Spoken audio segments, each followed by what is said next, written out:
your host. Bro, that's the weekend. Mediocre tutorials and reviews. Back in here with yet one more video. Joined today by a very special guest, TT. Hey guys, what's up? Listen, I appreciate you coming through. I appreciate you inviting me. New to the channel. Yeah. You know, we got to get a fantastic conversation going. All right, so without further ado, listen, we have these conversations about marriage from time to time, right? And I wanted to get this conversation bubbled up in a way that I feel like it would promote growth and understanding within the culture. Okay. So here's a question I wanted to ask. I'm going to have a discussion about it. Okay. What are the benefits of marriage? Why in 2019, 2020 would two people want to get married? I want to ask you this from a woman's perspective because I think there's a lot of benefits of a woman to get married in 2020. Wow. But then also from a man's perspective, we'll double back into that. So, okay, let me just ask this follow-up question. Yeah. You said you think there are a lot of benefits for a woman to get married. Is that contrary to the lack of benefits that a man receives? Yes, I think there's way more benefits for a woman to get married than a man. Is this coming from a place of like superiority or? From objective facts, but I think like in thinking through the benefits of marriage, okay, there are rights that are stripped away. There is, and what it really also is, benefits that are given though. And there's, we'll talk about it because I don't know if there's necessarily benefits given in marriage that are tangible enough to risk the divorce. Right, okay. And thinking about, and I know you're more data driven, right? 50% of all marriages end in divorce. 70% of which are driven by women, are initiated by women, right? So, and just let's level set one more thing. Okay. If we were going skydiving, I went skydiving 2 months ago. If we were going skydiving, and if you want to go again, we'll go again. We'll take that offline. Okay. Sorry. If before I told you, hey, we're gonna go skydiving, and you wanted to roll, and I said, but the place that we go to, 50% of the people that jump are going to die. Right. You probably would not choose to do that. You right. probably would not choose to go. There's a lot of things that are stripped from the breadwinner in a divorce. There's a lot of things that are taken away from a man in that situation because he did not give birth.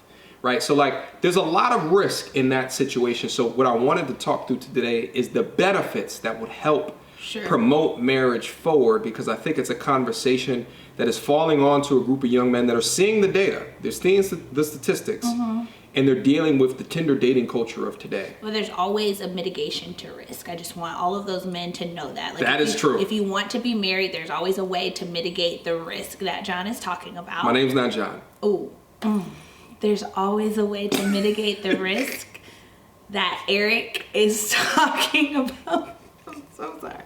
It's cool. And I just have to level set that. I feel like that's my responsibility considering my profession. So this is why I wanted to talk with you, because I appreciate that point. There is ways to mitigate There's risk. always ways to mitigate the risk. And I think that marriage is absolutely a decision to jump when it may not meet like the standards of your common sense. Like when you may not, in a normal, otherwise seemingly less risky situation, you may not jump. I think marriage is absolutely a risk-taking decision, but I think there are some benefits that absolutely outweigh that. But it depends on who you're marrying and for what reason. Well, let's get into the benefits. But I just want you to know that how you say benefits in Spanish? Benefuto one. But it's uno. Okay, thank you. I was like benefits with an S because you left out the S. Okay. All right. Benefit number one, I think, is does this have to be exclusive to marriage? Or can it be like Can it be like you have this before marriage and then marriage kind of just solidifies it? No, it has to be distinct. It has to be set distinctually in marriage. All right, well, that's I'm my gonna argument. say this is gonna be really weird because I think you have a good argument, but it's also an easy argument to uphold, which is kind of a cop-out. But at the end of the day, there's so many factors that determine whether or not marriage is going to be beneficial for a particular person. Yes. And so I'd rather talk about the factors that we should consider when we're getting married versus just like plain on benefits, because something in my mind tells me that you've practiced the counter argument to every benefit that anybody could come up with. But there should be a benefit. but no, that conversation's not going to be fruitful. I think the fruitful conversation comes from the topics that you have not gone over in your head 50 million times and solidified as your own way about life. Let's do that. So can we just talk about factors to consider? I want to talk about factors because, like you said, there's not only just the factors, but then also how to mitigate risk. We can get on there, but first, I want you to concede that the benefits that you're thinking about. The benefits that you're thinking about don't overwrite the risk of divorce. I'm not going to concede. So then, give me one What benefit. I will concede, though, is that most benefits in marriage could possibly be gained without the formality of marriage. Oh, so you can get all the benefits without being married. No, I don't know, but it depends, though. I think it always depends because as a Christian with questions, I think we are raised under a certain set of beliefs. Yes. And we come to a belief as in our adulthood, we come to either believe it or believe it with questions, right? Yeah. Or not believe it at all. So for me, because I have a certain core set of beliefs and ideologies that I live and abide by, I think that I cannot fully be in a relationship with someone without the formality of marriage. But it's not what the government defines as marriage. It's like marriage under God. It's like a commitment that we've made to God, because I believe that any relationship without God in it and without God sanctioning it, right? Yeah. And sanctioning the fullness of the marriage, right? Yep. Because the fullness of the relationship is not sanctioned if you're not married, right? Like, because there's no sexual activity that's sanctioned outside of marriage, sanctioned by God outside of marriage, right? Sure. So for me as a Christian, I cannot really participate in the fullness of a relationship with somebody unless that relationship is sanctioned by God, which means Let me I need to just be married. comment. I think there's a component of what you said, which is a great answer, but not reality. Because are you saying that you have not given My wholly reality? to a man? No, I have, but it hasn't been sanctioned by God. So, but you've already given it all. So then what's the difference? I can give it again. Is that God is like, yeah, now it counts. Yeah, no, I think it's me doing it and freely. Right? Like, You haven't been free before marriage? No, I felt like I always had in the back of my mind, like, I probably shouldn't be doing this. Okay. Right? And I always felt like it was me succumbing to like fleshly desires. And so for me, like, the fullness of me, right, without ever having any, feelings of regret or feelings of anything, I feel like I need to be married. So if I'm going to participate fully in a heterosexual relationship with sexual activities. But it sounds like you have participated fully, but in your mind you thought to yourself, but I might get striketh down. No, I knew not. It's not. It wasn't me thinking about the consequences. It was me actually thinking genuinely, like believing genuinely system in my heart that I was not doing the right thing. So this was not right. So hearing what you're saying, so a potential benefit is that you can engage in activities and it be ordained or sanctioned by your belief system. And I think that has a lot of just ancillary benefits as well, right? So if I'm not always feeling like I'm regretting the decision making within a relationship, I feel that I can be more my genuine self. Okay. Which obviously benefits the relationship.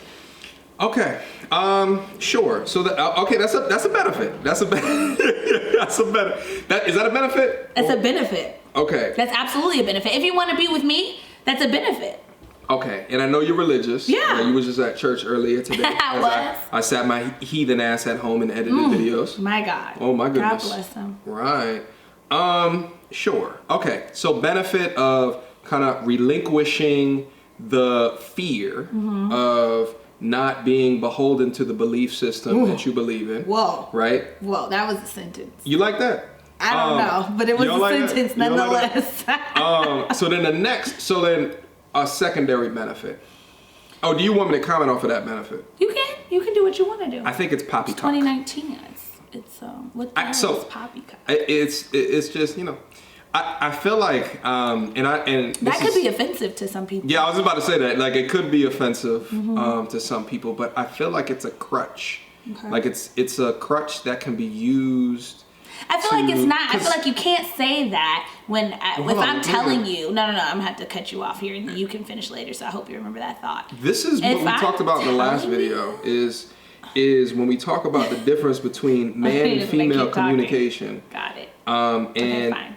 And just go. See, that's also it as well. But I'm also like engaging with you. I'm touching you. I'm supporting you, your thigh area. So it's also me kind of.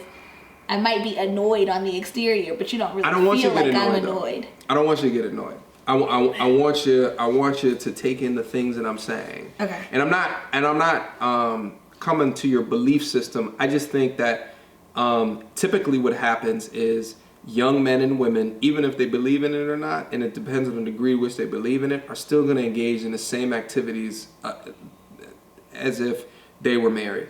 No, I don't know that. Like I was able to go a very long time. Oh, okay. Without engaging in those activities. Okay. Because of my belief system. And I think that if someone is truly, now I don't even want to say feels beholden to. I think that it actually becomes part of who you are. Okay. And I think that operating outside of that is not operating as your true genuine self. And so I think that is the benefit. But again, that is strictly for individuals who are Christian, live that type of life. They live that life. You know what I mean? And truly believe it in their hearts. So it's certainly not a broad-based benefit that everybody can experience. And I respect that. Yeah, and I think that it is a biblical, I think it's a biblically based ideology that has been intersected into worldly and secular society, right? Like, so marriage is a definition that was defined by a religion, right? It was. Yeah. And so it's been kind of put into secular society, which makes it hard for people to get with it. And I think that that's kind of what makes the premise of your argument solid in a way. But I don't necessarily think it negates the entire benefit of marriage, and I don't think that it means that people shouldn't get married. I'm still thinking to myself, well, if I can be in a long-term relationship with somebody and she's still giving me everything that I would get in a marriage, right? But she's not, depending on her belief system. Like, she's just not. Like, I could, on the outside, I was giving everything that could be potentially received in a marriage, but I was not wholly like excited and happy about the situation. So I'm gonna keep it funky with you. I think that that's an outlier. I think that this particular benefit, and I'm not disagreeing with the benefit, because I think that there's some really religious people that really believe in that. But like in my journey through life, I have never experienced a young woman who wasn't ready, willing, and able to give everything without being in marriage. Okay. From a physical perspective. Okay. You see what I'm saying? Like, sure. I feel like the percentage of women or men that are not trying, living this, hedonistic, right, ideology. Okay. Right, is a very small especially. I mean, we nowadays. don't have that data. We don't have that. No, data. but you know what we do have? Instagram, Twitter. You think that's real life? No, but I think not. Yeah, but think about like what you see on these social medias. Like, think about what we experienced in our childhoods versus what these kids. Social media. Yeah. That's what I'm saying. Exposure is absolutely different. But that doesn't mean people's response even to that now, is different. But it's way worse, way more images of bullshit that are hitting people's eyeballs. Yes. That are forcing, like, these kids are having sex way younger than what we did. But does that mean they're okay with it? And I think that was the difference that I was trying to. Religion is on a steady decline, and that can be proven. Yes. We can go to the U.S. Census Bureau. So you're right. You're absolutely, and I agree with that. Okay. All right. Any other benefits? Oh wait, we already said you want to. We want to do it. We're done with benefits. Well, let's talk about benefits, because this is a marriage benefit video. Maybe we'll talk on the factors in a different video. No, I think that. So, but to your credit, so I think that. I have not heard that benefit before, so I appreciate that. But it seems like such an edge case for me. What are you doing? So you guys, I I have really bad eczema on my shins, and so sometimes it starts to itch. So sorry, I was scratching it. I don't want you to flake on me. I'm not gonna flake on you. Like, give me my skin flake. I have on effing pants. It's snowing down there. Shut up. What's not. It's not snowing. All right. Benefits. Anything else that you wanted to call out? No, but I think that benefit is a really good segue into factors. Mm-hmm. Because I feel like nobody can have a successful relationship, marriage, let alone marriage, without going into that relationship as their true authentic selves and being supported in that.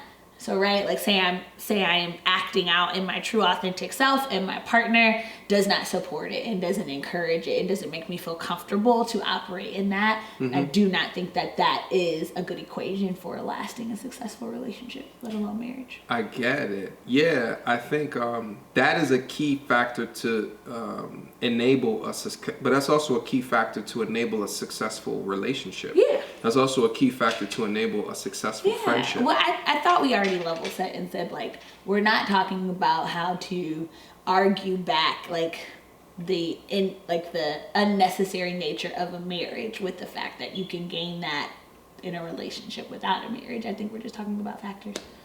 Because all a marriage is the formality of a relationship. It sounds as if you concede that a marriage is not needed. Unless you have a religious belief system. Right, yeah. So I absolutely will. I think I can concede to that. Are people like that you're talking to unable to concede to that? Because absolutely, marriage is a biblical precinct.